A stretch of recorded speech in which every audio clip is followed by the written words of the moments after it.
All Just good. call me if you want me.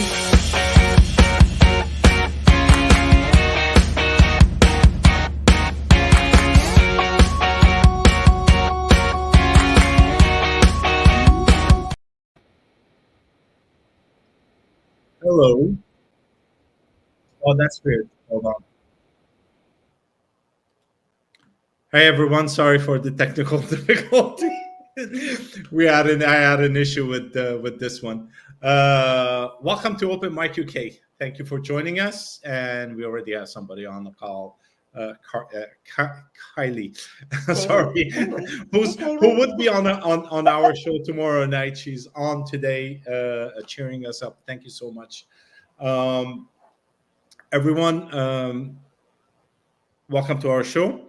I just have an announcement, just a small announcement to make that the Spirit Cafe had graciously sponsored the Open Mic UK, and Open Mic, which is for North America. Thanks for Kathy and Susie for believing in this in our program. Thank you very much. And also, I would like to announce that I'll be speaking in Energy in Motion. This is a program coming with the Therapeutic Touch Network in Therapeutic Touch Network of Quebec. This is an event in Montreal this Sunday, May the 5th at 1 o'clock. So if you're in Montreal, Ottawa, or nearby, or you want to fly from anywhere in the world to see us, please do. It's an awesome afternoon. So welcome, everyone. And I'll pass the mic to my co-host, Kathy. Hi. So fun to be here. I'm looking forward to learning more about Tanys's work. I've listened to the two of you many times on Fridays, and I just want to hear more. Nice to be here. Thank you. Susie. Hi, everybody. I'm here in Ireland, and it's still raining. And delighted to be here. And I'm really excited about this evening. I want to learn lots more about Tanys and the work she does, the programs and the courses, and also to see who wants to join us live and comes with their questions, and let's see where the conversation goes. So thanks, Ramzi. Thank you, Susie. By the way, I'm in Montreal. It's raining. Kathy is in Vermont. I think it's cloudy. And Susie in Ireland. And we welcome Tanys, who's in Ottawa. Sorry, I was going to say Toronto. I don't know why. Maybe my spirit's over there right now. Well, welcome to the show as a guest, not as a co-host. And tomorrow afternoon we'll be together again for the Montreal event. Awesome. Thank you so much. Do you introduce yourself? I'm Tanys Coughlan from the Twila Lifestyle Community, Twila Lifestyle Academy. And I do a whole bunch of different stuff, energy stuff, and I'm a Celtic Shamanic High Priestess. I work with crystals and lots of energy. I do awesome. stuff. We have a lot to learn today to see what you do, but she's work lurking. I like that. She's working and tuning in. Thank you so much for tuning in. We have a lot on the call. So, Tanys. Yes. I know you do a lot. I know that you and I, we met a couple of years ago. I don't know what we did in previous lives, but we did connect in Ottawa for one of those events, and then we disconnected and we reconnected again. And I did the Nocti course with you, which is an energy healing course, along with some other stuff that I've done. So do tell us, twilolifestyle.ca. Yes. What is it about? Well, I started my business about 8 years ago now, 7 or 8 years ago. And it was just me doing Reiki in the basement. I had a download way back then about building a community, possibly having a center in the future. And so it's, hey, Jen. Thank you. So it started just as me doing Reiki in my basement. And it's just grown since then.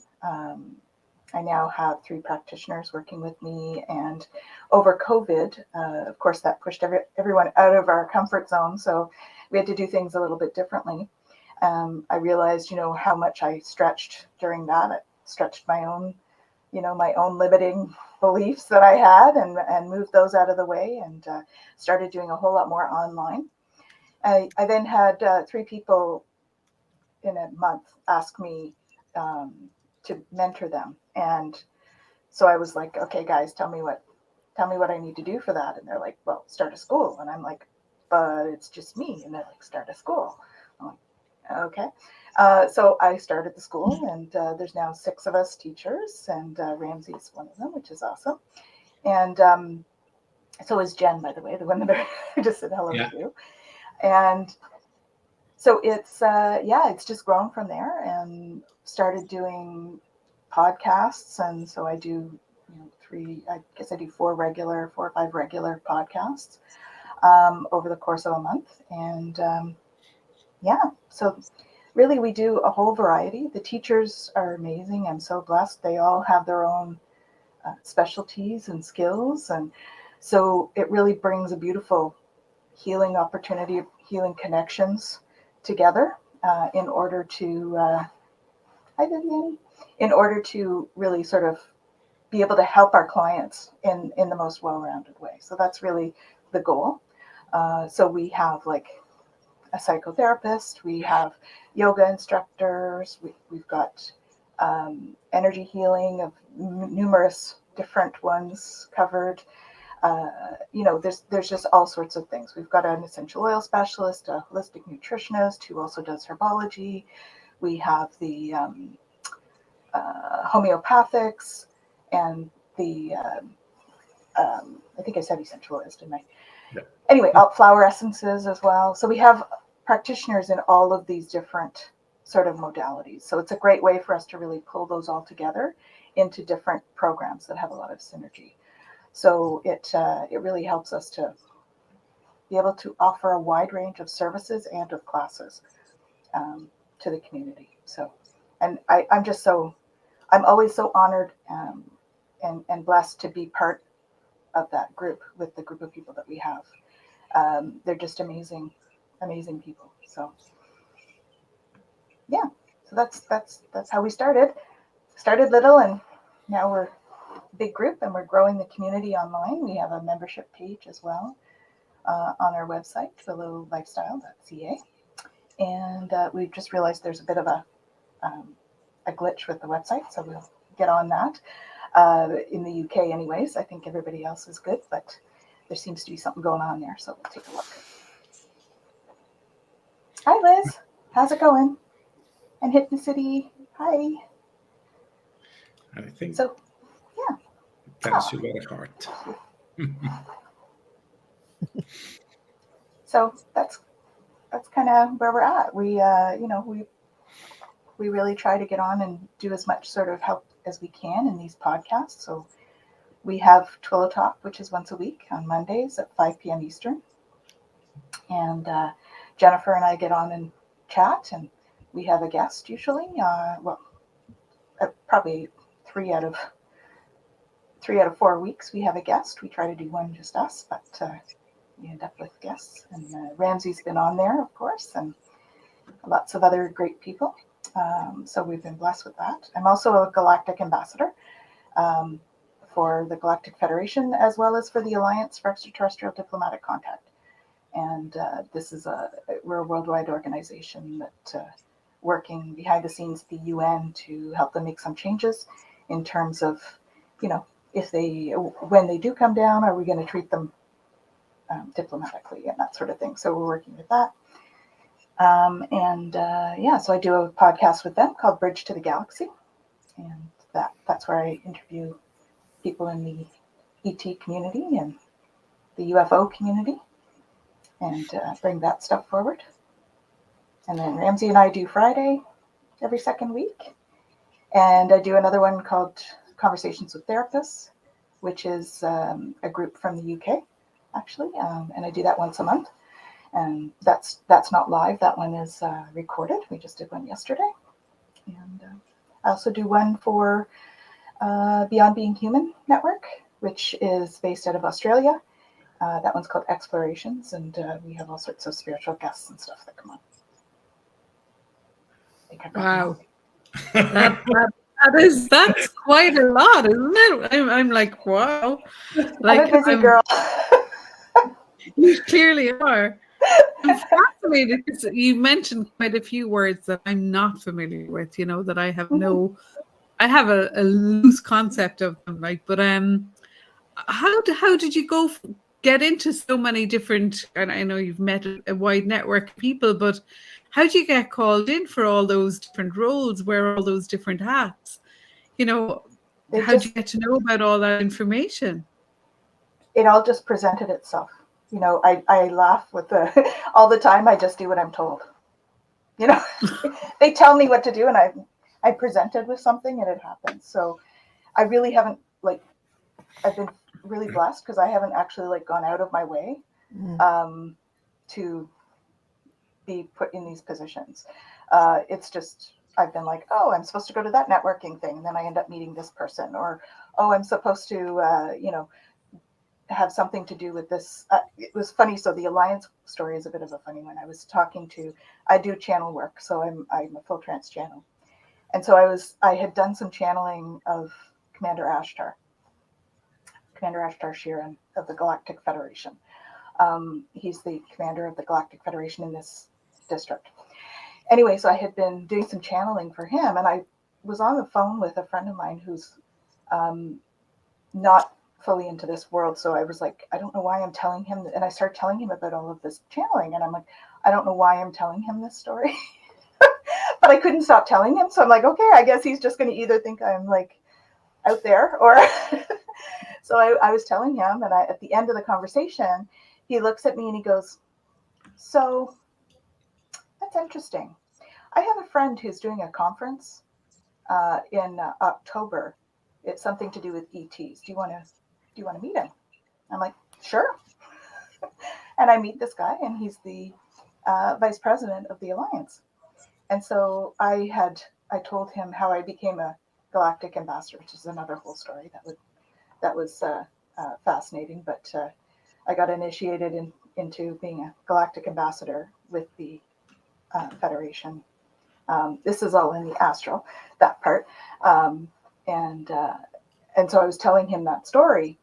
And again, I'm thinking he's not particularly of the spiritual nature, right? He's very much the science guy for the Alliance, that sort of thing. So I'm thinking, oh, well, I guess he's going to either, and I couldn't stop telling him the story, just like the first time. And so anyway, he ends up saying, yeah, we have another person that was knighted as an ambassador. I'm like, oh, really? Okay, that's cool. He's like, yeah, so one of the people that was involved in that, the Alliance is trying to build support, right? Because that's how you have political change, is with support. And so he was saying how they were trying to build support. We're over, I think it's a million one or 1.2 million in terms of people right now for supporters of the Alliance. And so we've built that quite a bit in the last 2 years. And so anyways, so that's what he was saying, was we were trying to build support. So getting to know people that knew a lot of people, like those influencers and stuff. And one of the influencers happened to be on the TV when I was told I was an ambassador by my guides. And so I said, why don't you reach out to him? And he said, oh yeah, I actually have a meeting with him next week. And I was all like, what? Because he was on a TV show, right? And he's like, yeah. And I'm like, oh, can you tell him what a difference he made for me and all this? And he's like, well, if you're going to join us, then you'll get to know him yourself. And you can tell him yourself. I'm like, you want me involved? And he's like, well, yeah, if you want to be. I'm like, sure. And so being in HR, I'm an HR consultant as well. So as I joined the first meeting that we went to, we were talking about them not having an org chart, for instance, or needing it updated.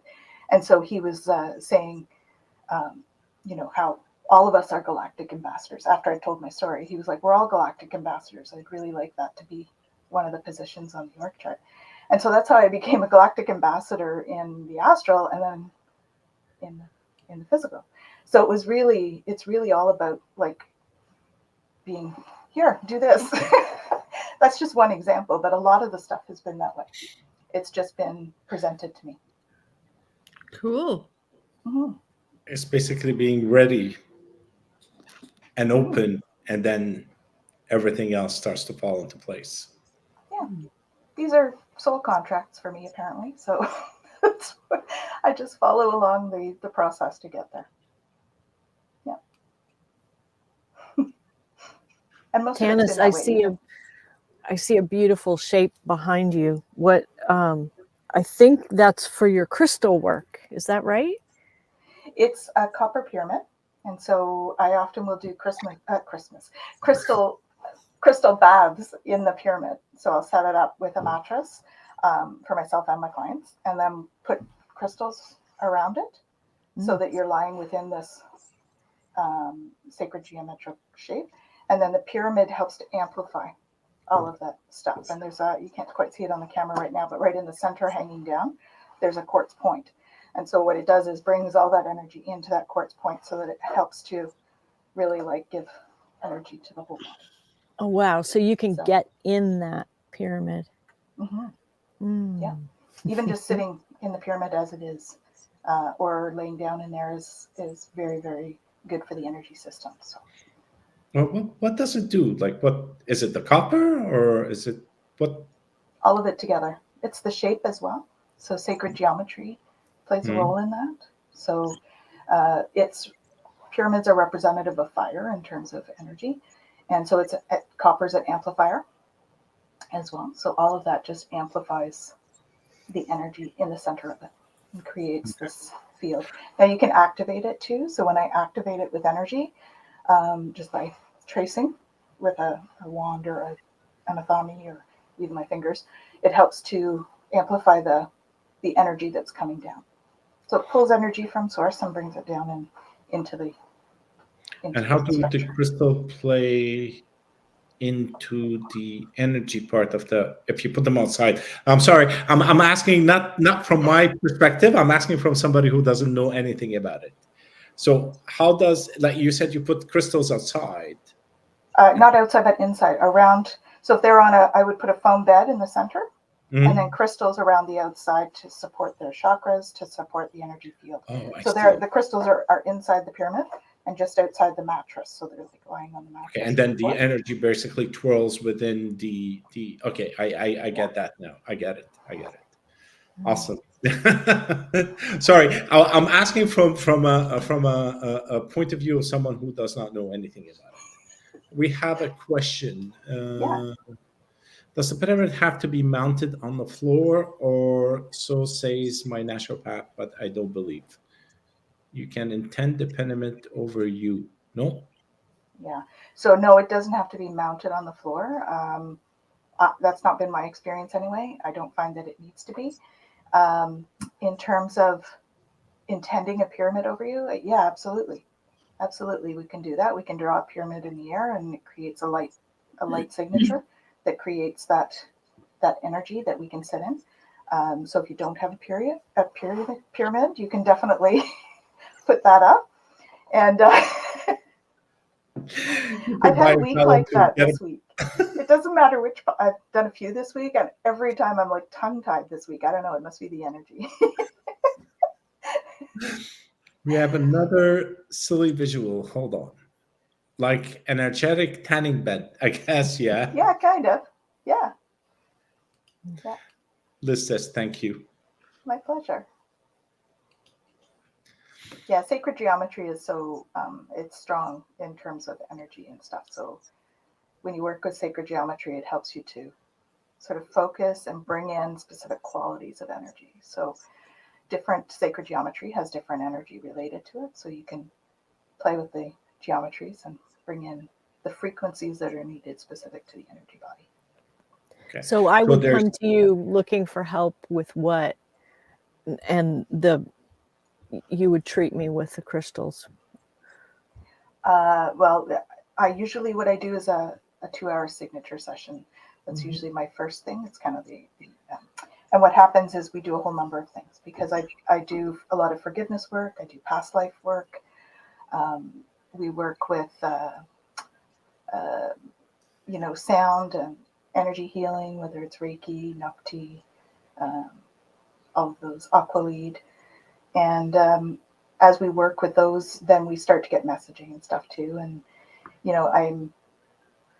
I work with crystals as well, but it's like just part of the business. So I do all these other things as well. So it's very rare that I do just strictly a crystal session, unless I'm offering like crystal baths, which is more like something I would do have a day and have it set up and have people make appointments for that specific day, and you'd have like 15 minutes or whatever. So Sounds lovely. Aw, thanks, guys. So nice. Love studying sacred geometry. Is so natural to me, like a second language. Yeah. Everything is sacred geometry. Well, it's not like sacred, but it's the building blocks of the universe. From the meditation that Suzi does, that takes us from one place into another, to spiral thing, that's part of the sacred geometry. Yeah. This Building is block of life, right? The flower of life. Yeah. So this is actually a crystal grid using Wow. sacred geometry. So you take that and it's like you lay it down and you put crystals on it, depending on what you're trying to create. And it makes a bubble of energy, right? And so that bubble of energy, the more we're close to that bubble of energy, it affects our energy field. And when we do that, then we start to change our own energy to match it. And so these are great for that. So that's just another way to use the sacred geometry piece as well. Cool. Is it all intuitively kind of guided, Tanys, when somebody comes to you, how, like, obviously somebody's coming because they're feeling out of balance or that they're challenged with something in their day to day. So, do you just get the guidance then when you tune in, or is there sort of a protocol that you follow? Yeah, well, most people, when they come, they're coming with some specific things, and so we explore sort of what's creating that for them. So one thing I do is I usually do. It's funny because I have a business hat too, so I tend to bring both into each other. So for this, I often bring in a root cause analysis for people. So we look at, for instance, when's the last time you were triggered? When was the last time you were really upset about something? And then I ask them 5 whys. So it's like, why were you really upset? So example, someone comes to me, they're concerned because they lost it in traffic. They got really frustrated. I'm like, okay, so why were you frustrated in traffic? Well, because I was going to be late. Okay, so why does that matter? Well, because the people at the other end are going to be upset with me. Okay, why does that matter? Well, they won't want to be friends with me. Why does that matter? Well, I don't want to not have any friends. I'm like, okay, so we got to the root cause of abandonment from that, right? And so then I ask, okay, so when's the first time you remember feeling abandoned? And it doesn't matter really if it's linear time, the first time. It's whatever the first one that comes up to mind when I say that. And then usually we look at that and there's usually people involved or it's a situation, and we'll use the Ho'oponopono, which is a forgiveness mantra technique from the Huna tradition. And we use that on the people and the situation. So what that does is it really sort of, every time we have an instance where we're triggered, that becomes just one part of the equation. This trigger is actually happening with all of these other instances, that all of those are combined to create the effect here. So if we can start working at the beginning and sort of work our way forward, we're getting the worst of it, because this is where it was created, was back here. So we're getting the worst of it. And it really cuts down on the triggers. So, when we talk about triggers and stuff, we're talking about like a barrel, for instance, right? That's full of water. And a trigger is just one drop that goes into that water and it overflows. So what we're doing is, with the Ho'oponopono, is really like siphoning off water, so that if they get one drop, it's not going to overflow their bucket or their barrel, right? Nice.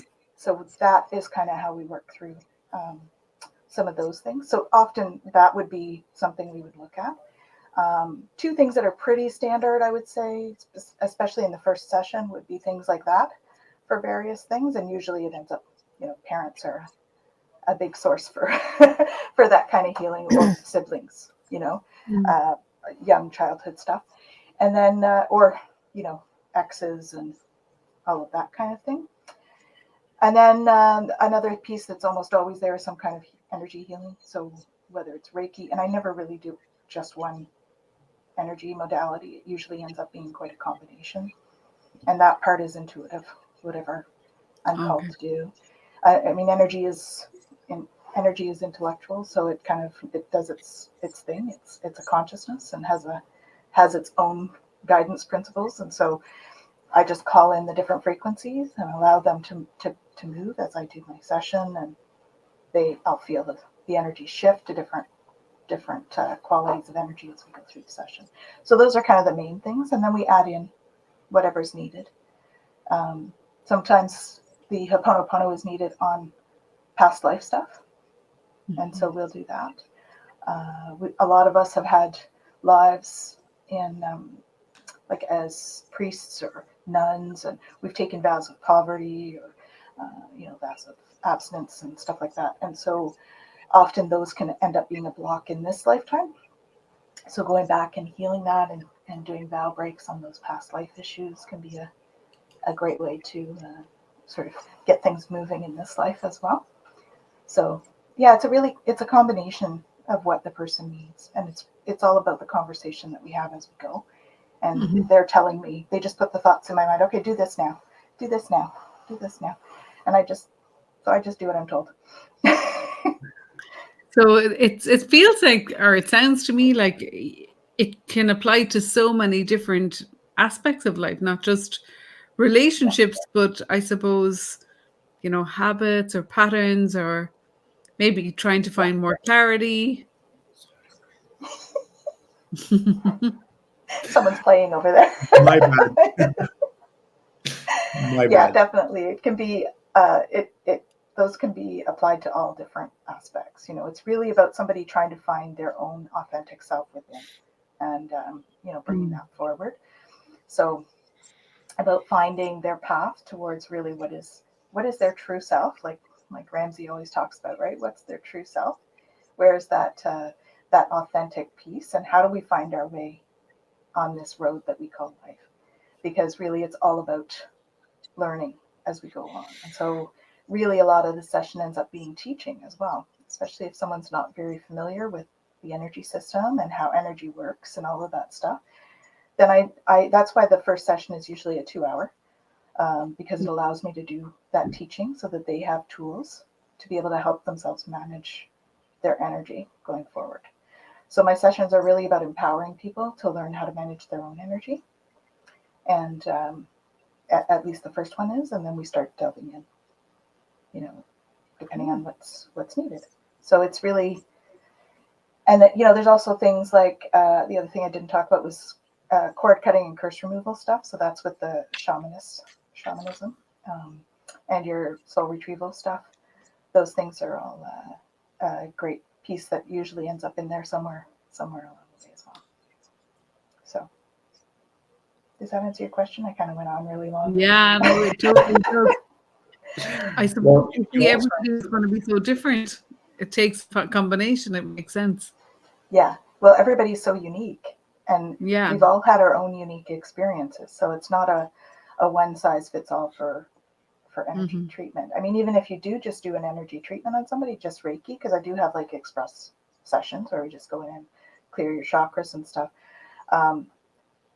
But even that, each person's energy requires different things. So I've been blessed to be able to have all these tools in my toolbox, and so being able to share them is it's a great way to really help others and be of service, and that's what we're here for.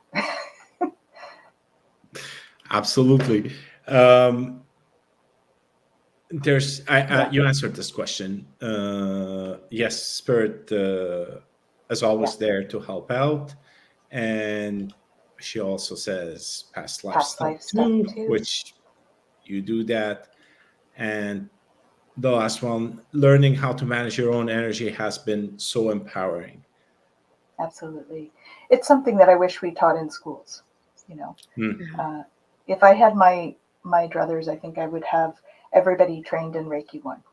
Because Reiki 1 is all about your self-care and being able to manage your own energy. And so to me, it should be something that's really encouraged and taught. Mm-hmm.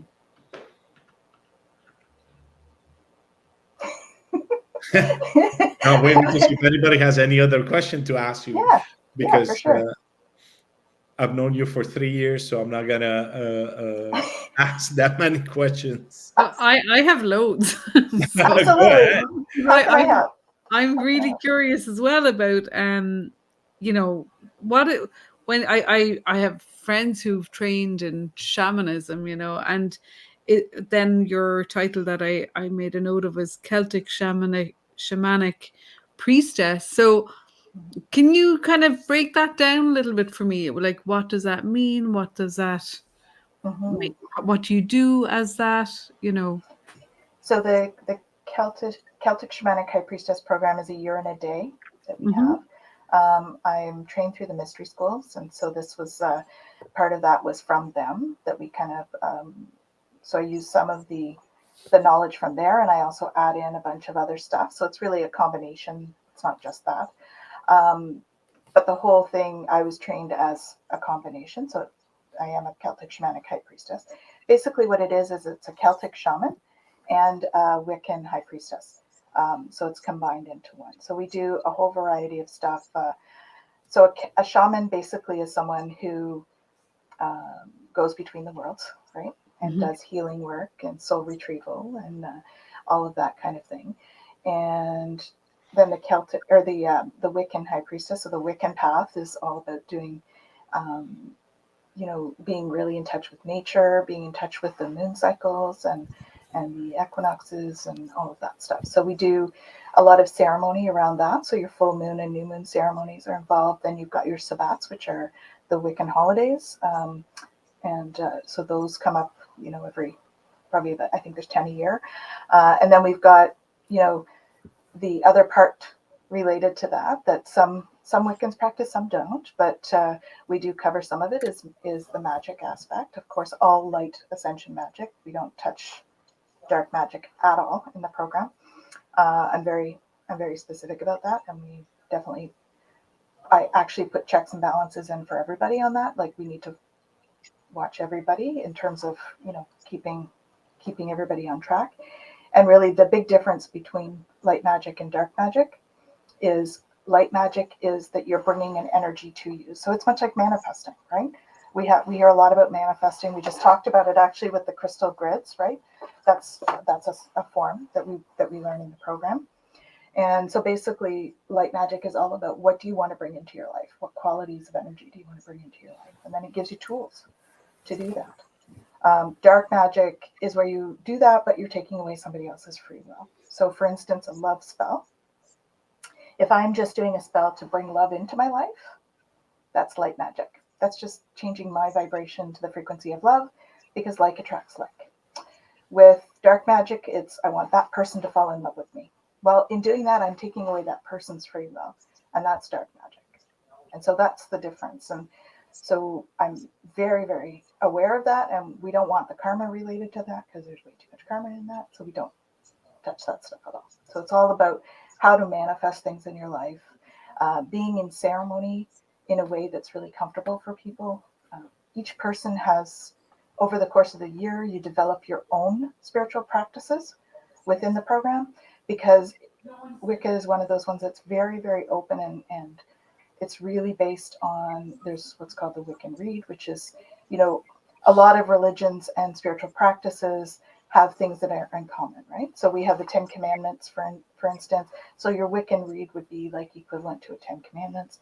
It's kind of like, well, I mean, any organization has that as well, right? Any organization would have like your code of ethics kind of thing. And that's kind of what the Wiccan Read is. It's like a code of ethics.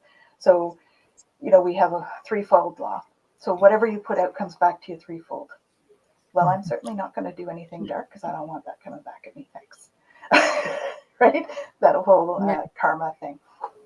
So, yeah. So really, you develop your own spiritual practices. What works for you, what doesn't. It allows us to play with it in a way that's, guided and an overall learning. So. And is there a whole community then that's set, that forms, that follow that particular path? Like when you've done the training for the year, are you all regularly gathering, or what is the nature of the work that you do after the year is up? Yeah, so people can choose to go on and do their own circles, or so the program actually, after the first year, I asked the students, like, what would you like to see? What do you want to see more of something? Do you want these in specific classes? How do you want to structure this? And they're like, no, we want another year of this. I was like, oh, okay. So then I created the advanced program. And then after that year, really what they were asking for was more magic stuff, hands-on stuff. How do we do that? So I created the advanced alchemy class. And so we have I have third years in the advanced alchemy class. I have second years in the advanced shamanism class. And then I have my first year class going right now. So I've got three programs at the same time. And so on the Sabbats, we get together. The moon ceremonies are done individually, and they send in a picture of their altar and their work. I like a worksheet. And then the Sabbats are done together. So we put it out there, and everybody's welcome to come to the ceremonies and join together in that way. And it's online because I have people from all over North America in the program. So wow, fascinating, isn't it? it's fun. I love what I do. I just feel really blessed to be able to be doing what I do. So yeah. I have a question for you. In one of the groups that I work with, a person was referring to a gift that she received from an indigenous tribe. Mm-hmm. And it was very special to her. She was given it, she didn't take it.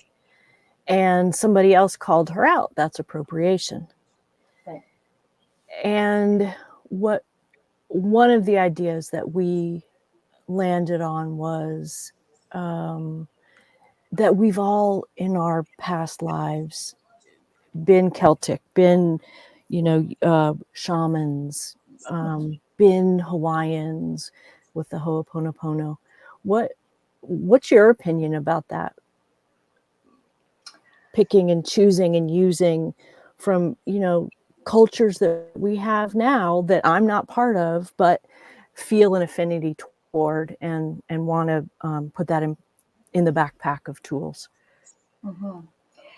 Well, I think this kind of thing gets passed down Mm-hmm. to you if you're called to it. And so that would be kind of where my stance would be. I think that's a bit of a hot button issue at the moment. Yeah. In terms of cultural appropriation. So I see them as tools, and if they find you, and you're really called to it, then I think the world needs lots of light workers doing lots of different modalities. And if that's what comes to you, I think that it's important to certainly go into doing these things, as Kaylee is saying here, respecting the traditions. Yep. Giving credit. Respecting where it comes from, that sort of thing. And I think that any of them require respect, no matter where they're from. There's that respect of the origins of it. And I think that, doing shamanism, for instance, shamans are from all over the world. There are shaman in all different cultures, all different parts of the world. And I think really it's just the nuances within that that create the different lineages. And so I think that, and definitely, I do think the past life thing plays a big role in there as well. So yes, I agree. In the city, every belief system has something to offer, and I think that as long as the tools are being used with respect and honoring the traditions and honoring where it came from, because it could be from anywhere, then I think it's meant for us to help each other, right? The main theme through all of it is love and healing, Mhm. no matter where it's from.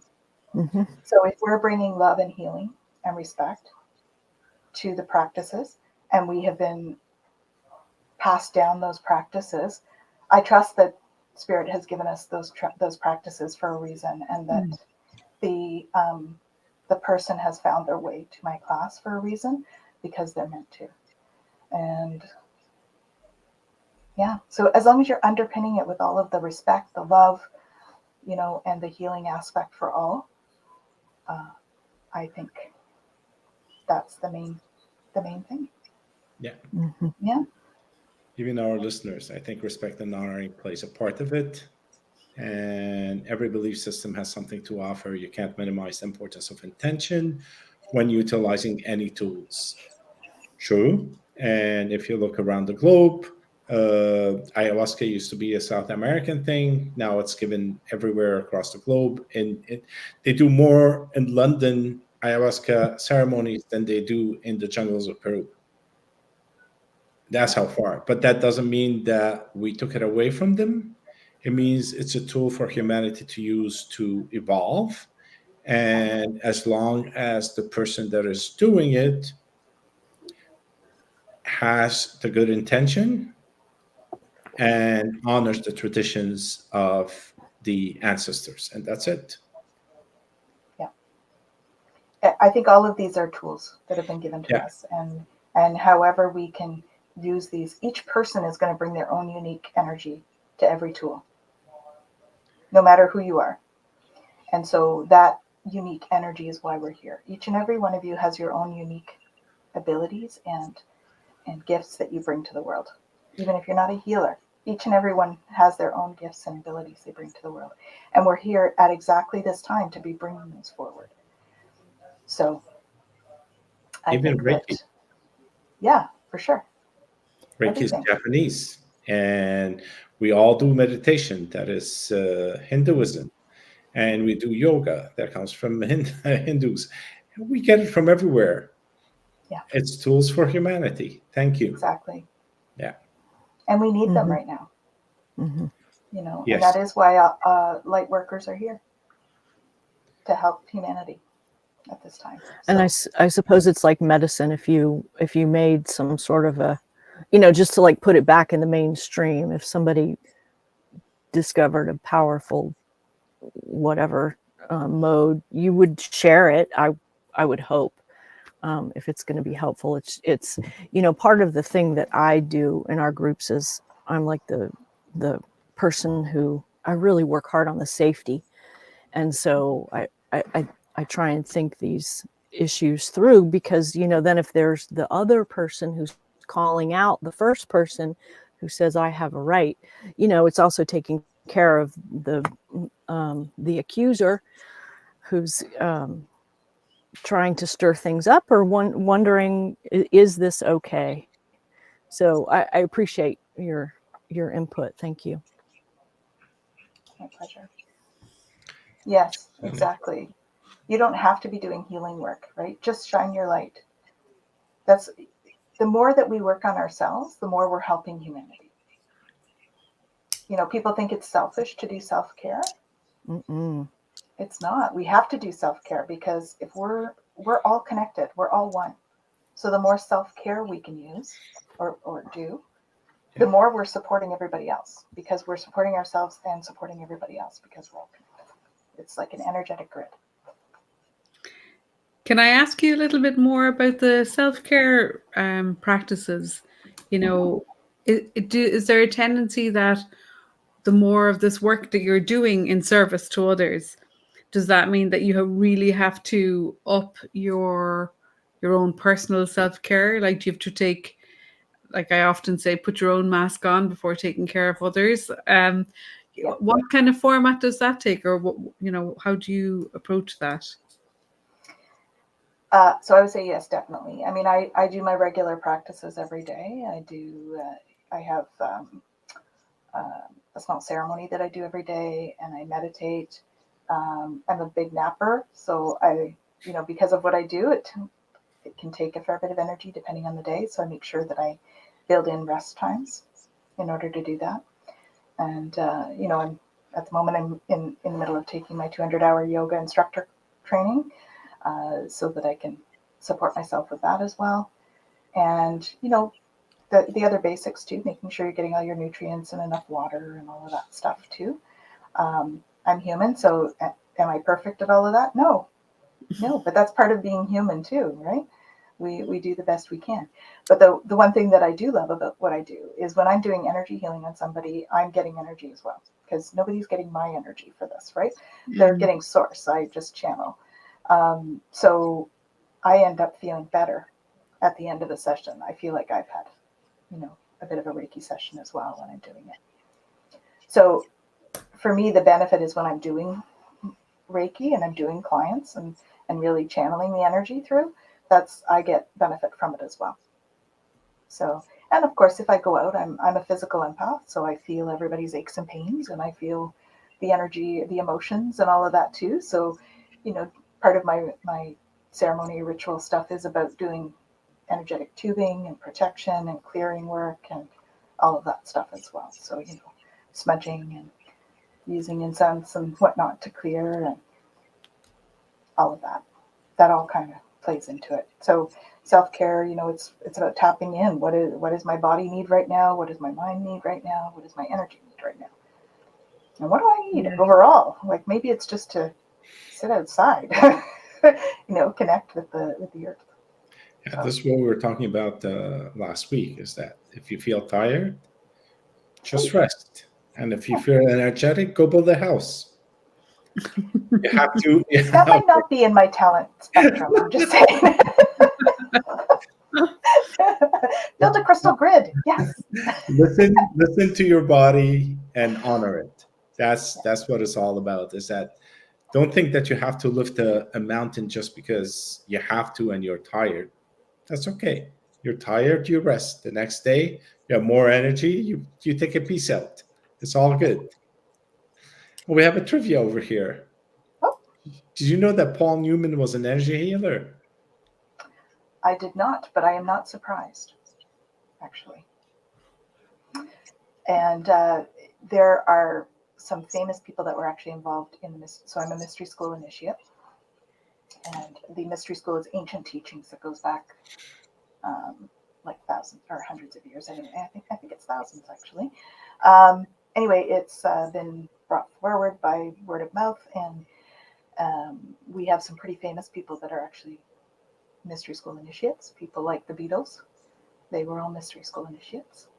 Santana, Madonna.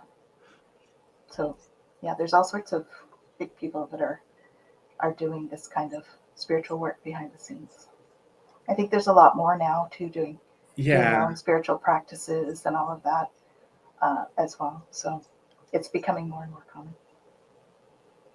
Well, I started with the Beatles going to India and meeting Curly Baba, and then launching their That was because of the mystery school initiation that they had. Oh, okay. Mm-hmm. So yeah, a lot of people, and especially now, because there are more people that are awake and understand it more, removing a lot of society inflicted bondages.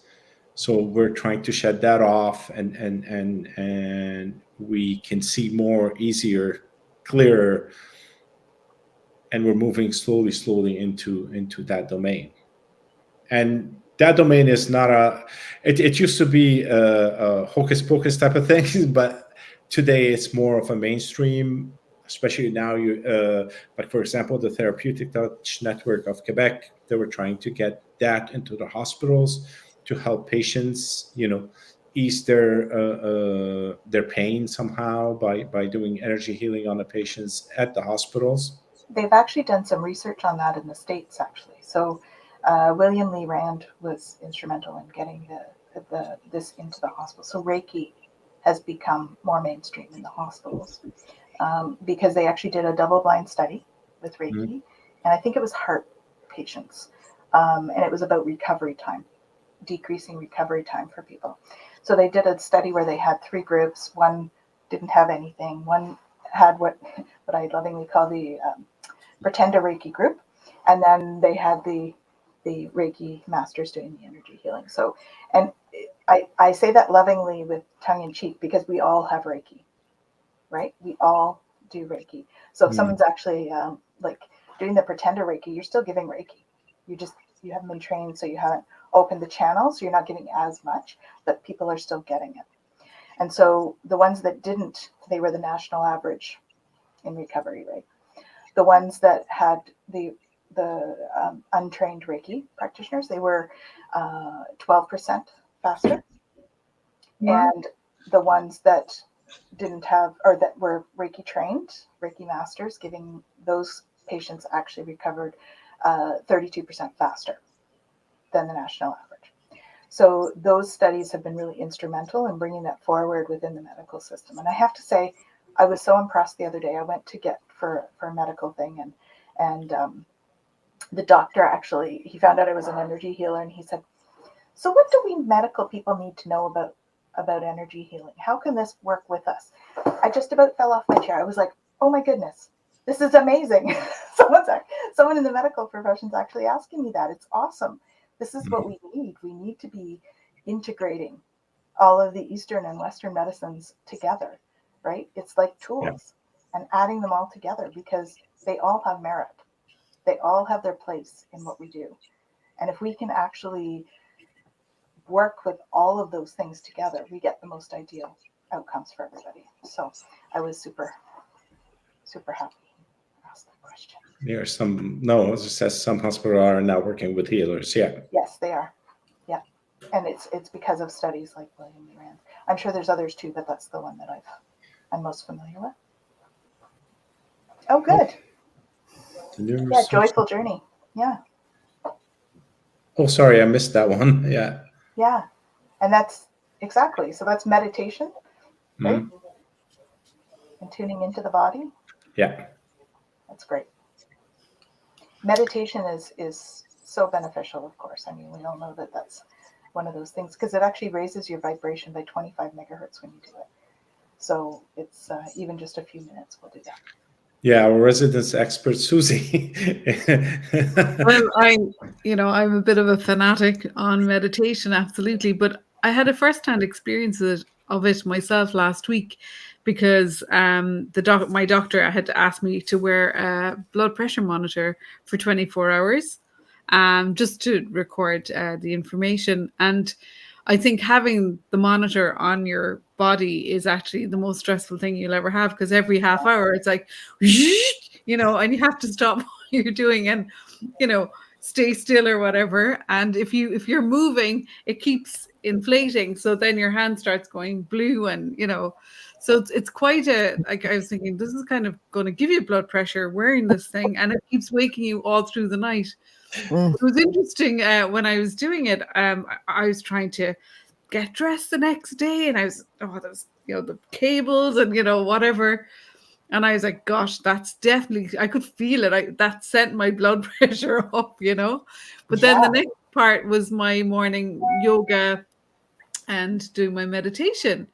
So I was doing the yoga, and then the thing went off. So I was kind of clocking the time, and then I sat for the meditation, and halfway through it went off as well.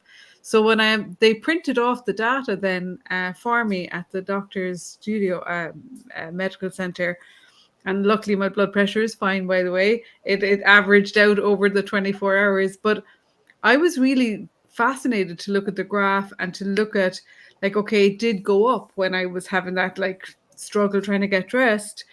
But the minute I was doing the yoga and the meditation specifically, it absolutely regulated.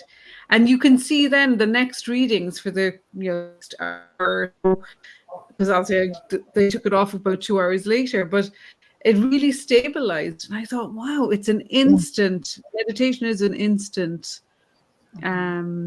shifting of your vibration, like you said, and your blood pressure and your whole, it's like a real immediate boost. So I've read that and we teach that, but when you have that lived experience of it, it changes it again for you, because it's not just data or somebody else's information, it's by direct experience. So yeah. And isn't that how we learn the best, right? Is by direct experience.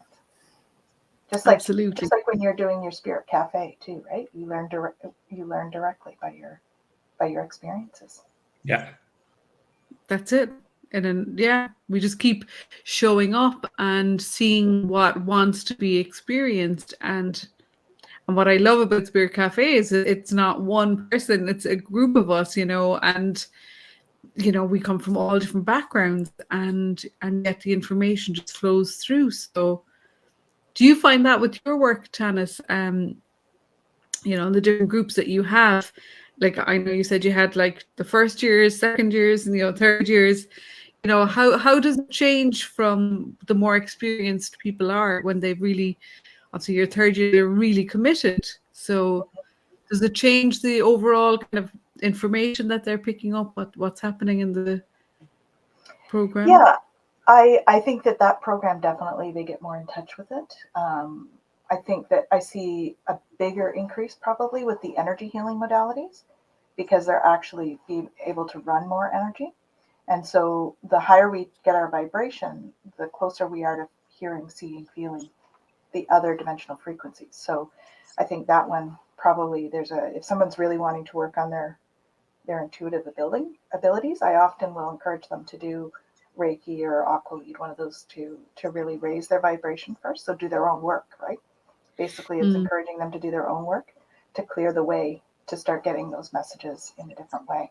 I think that the benefit of doing the shamanism program is it gives you the tools to put yourself in a sacred circle, to create that sacred space, to allow you to do it in a way that's comfortable, because a lot of people are a little bit uncomfortable when they first start. They've heard stuff that's not great about it, and how do they protect themselves from that, and all of that sort of thing. So I think that the programs really combine in a way that helps them to feel safe to do that kind of thing, and to trust their own intuition in a place that they can feel comfortable to play, right? Because that really is what it is. We're definitely pulling in energies from all over, and we want to be able to play with those energies and have conversation with our guides. And when we're doing the ceremonies too, like we're calling in specific guides, whether it's goddesses and gods, or ours is a very eclectic path, so I bring in a whole bunch of different ones. We work with the angels and the ascended masters in that program as well. So it does help them to kind of go into that in a way that's comfortable, and we do it very slowly before we go into it. The other program I do is a spiritual communication class, which is a channeling, and that allows them to basically start to come into spirit communication through journeys. And so they start to get information. It combines journey work with guided meditations. And so they go and do the journey, and they come back with information, and they write it out. And then slowly over the course of the class, you start being able to tap into it, open your eyes a little bit, and write your notes, right? Or you can start to deliver as it comes through. So there's a couple of different programs that we do to do that. I think it's a great synergy when you start to do your own work as well, because you clear away all your own programming around that stuff, right? Because really it's our fears that keep us from tapping into those kinds of abilities that we might have, which everybody has. And it just clears the way for us to be able to tap into the different frequencies, sort of thing. Does that answer your question? Yeah. Well, no, it does, because I suppose I was wondering what happens at the different layers, but it really is all about those frequencies. And I just want to have the opportunity to mention what you were talking about before we went live, the program that you're possibly in the process of writing, I think you said, which relates to the galactic program. I'm fascinated. Would that be completely different again, or is it just another layer or level of what you're already doing? It's accessing a different frequency base, right? So the Celtic shamanic path is very earth-based, and the galactic shaman program is going to be very galactic energy based. So there's different galactic modalities that I've brought in. So there's Aqualid, which is Andromedan based energy. And so that one actually brings in energies from the Andromedan system. And then there's Nocti, which is Pleiadian based. And that was a modality that was downloaded to me in 2019. And it was kind of an interesting thing. It just kind of happened one day and I went, what is this? I had to tune in to find out. And one of my friends was an angel communicator. And I'm like, Brian, what is this energy? He's like, oh, that's a new energy you're bringing to the world. I'm like, what? What am I supposed to do with that? He's like, here, go write. They're going to tell you. And I ended up with 5 pages about this new healing modality called Nocti. So there's Aqualid, is that Andromedan. Nocti is Pleiadian. There's another one that's coming through right now that came through at an enlightenment evening. Kaylee was there actually. And it's called Nigera. And Nigera means no shadow. And it's a Syrian energy. And so that's bringing that energy. And then I'm also in the middle of taking a class in Arcturian energy. So the Arcturians actually bring in a lot of that sort of more of a science approach to things. Kaylee, they've actually offered a change in how to spell that Nigera to me. So I'll share that with you. The Arcturians are very like almost sciencey, you know. So my Arcturian guide helps me with doing things like etheric surgery, and so that's going to be in there as well, the etheric surgery. And then there's also going to be travel, so journey work, because that's what shamans do, right? We journey to do the healing work, and so taking people on journeys to, you know, the planets that they may have had lifetimes on. So doing past life work, but on other planets is going to be part of that. And working with crystals is also very, very galactic in its approach. So there's going to be a whole bunch of different stuff. Wow. So It's fascinating. I just can't imagine how you keep up with it, because, you know, the differentiation between one and the other, I'm like, wow, that's a lot to remember, you know, but obviously it must feel different. You must get a whole different sense when you're connecting to it. But like what Fogo Pogo says here, Kaylee, Nocti is very different from Reiki and Aqualid. It is. So each one feels different in my hands. So Reiki, when I'm channeling it, feels very warm, like a warm hug, right? And then there we go. Yeah. And then Aqualid feels very wavy energy. People experience it when they're on the bed, like waves going down. And then Nocti is very like kinetic feeling. It almost feels like it's doing this in my hand. Not at all painful, just very kinetic. And then Nigera is very almost like a pulse. It kind of comes out and it feels like it's doing this.